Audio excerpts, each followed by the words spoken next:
All right, it's time for another holiday template inside of Lightroom. I just want to make this statement in the beginning again.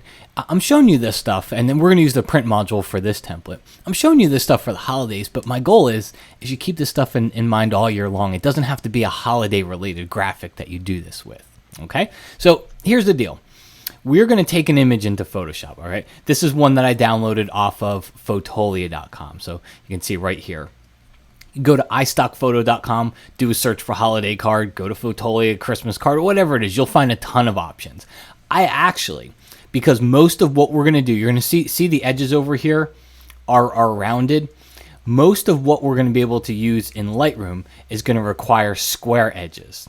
Okay, so this whole area over here is something we're going to have to fix. Keep in mind, if you do a search on either one of those stock photo websites, you'll find a ton with perfectly square edges. I just pick one that requires us to do a little bit of kind of work here in Photoshop because I wanted to show you what some of the potential is. Okay? All right, so let's start off here. First off, this bow is not going to work. It goes over the white. Our photo would cut it off. Okay? So we take our rectangle marquee tool here. I'm going to make a selection of the top area and just copy and paste. So now I have it on its own layer. I'm going to go to Free Transform, Command or Control T. I'm going to right click right inside and choose Flip Vertical and then just drag it down. Okay. I don't know where yet. I'm just going to reduce the opacity a little bit. And what I want to do is make sure that the bottom is just above that bow. And then I'll stretch this out a little bit. But all I want to do is make sure that the bottom of this whole thing goes above the bow. Okay. Because I don't want that bow to encroach over into the white space here. When you're done, press Enter or Return. You bring opacity back to 100%. So we're close here. There's a couple little fringes right up here. You can kind of see the edge. I'm just going to grab my eraser tool and just erase away any of those areas. The problem is it covers the bow. It's an easy fix. We turn the layer off, click on the actual layer with the bow. I'm going to go to my Quick Selection tool. Okay, right up here in the toolbox. And all I'm going to do is just use a really small brush and make a selection of any parts of this little ribbon bow thing that kind of encroach over the white area. Okay, so let's make a very quick selection. And then if you have to subtract from the selection, you can see we have some white space in here. Hold down the Option or Alt key, and that'll let you take away from it. All right, we'll hit Refine Edge. I turn on Smart Radius, crank it up to about halfway, and I just let it kind of fixes itself for me, so the edge will be nice and clean there. So now we have our edge. We just need to tell Photoshop that I want to turn this layer back on, but I want to show the bow.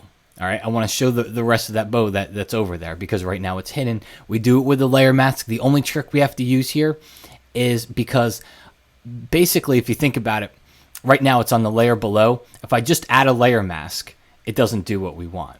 So I'm going to hold down the Option key on Mac, Alt on PC, click the layer mask icon, and it kind of flips the layer mask. So now it shows us the bow instead of hiding the bow, which was already hidden that we couldn't see anyway. So we're almost done.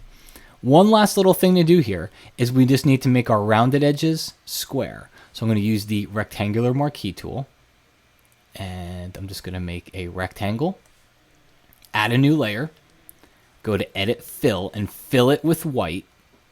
And then finally, I'll deselect. I'm going to double click on this, and we're just going to add an outer glow to it. I'm going to change the blend mode to multiply, the color to black because we want it to be a shadow actually, and just increase the size a little here. And you see how it gives it that sunken in look?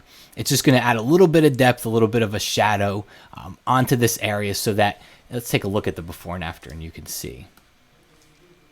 That's before, that's after.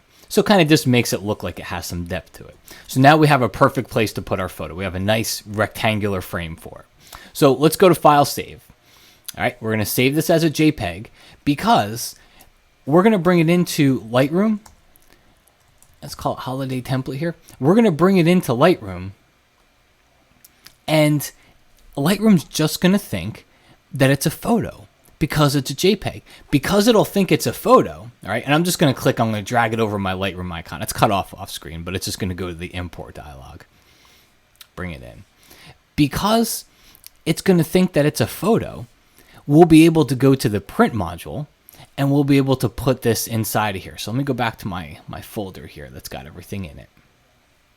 Okay, if we come over here to the print module, and by the way, I'm using a square page here. Just go to your page setup. You can go to your paper sizes or go to custom sizes and make your own. So I just did a 12 by 12 here. But I drag this onto the image and I'm using the custom print templates here, the custom package. So that means I can drag anything that I want.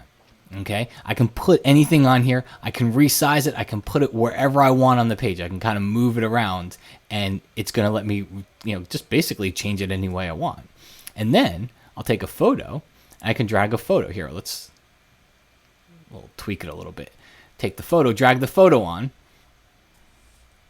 All right, move that over. Then we just start to resize things. Just like that. Perfect. Okay, you'll notice I have some text down here.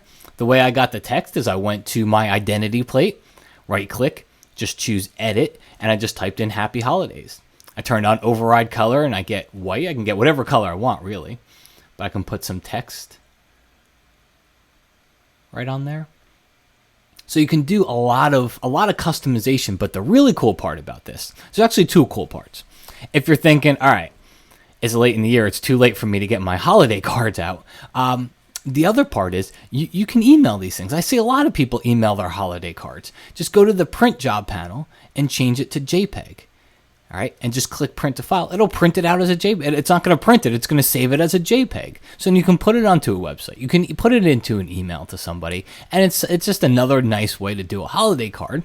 The other cool part is you can come up here, click on that little plus icon, call it holiday template. I think I called one holiday template already, so I'll call it 2. I'll hit create. So now let's assume we're doing something totally different. I could be here in Lightroom. I could be looking at a picture package, something crazy, okay? I just scroll down to my holiday template. There we go, holiday template. And then I just drag a photo from the film strip right out into the image. And then I drag another photo from the film strip right out into the frame. And everything's already there for me. It already remembers the sizing. It remembers the identity plate. It remembers the placement of everything. So I don't have to do this over and over again. Might have been a few minutes work to get there the first time, but every time after that, it should be very seamless. And that's the whole idea behind these templates, things that you can create over and over again very, very quickly. Okay, again, folks, the sky really is the limit here. I know I did quite a bit of Photoshop work to get the image from Fotolia that we used here to where we need it. Trust me, you don't have to do all that work, okay? If you do a search for Christmas card or holiday card, you're going to find a ton of templates that will just let you place a rectangular photo right onto the image for you. Okay? Guys, I hope you enjoyed. My name is Matt Kloskowski. We'll talk to you again soon.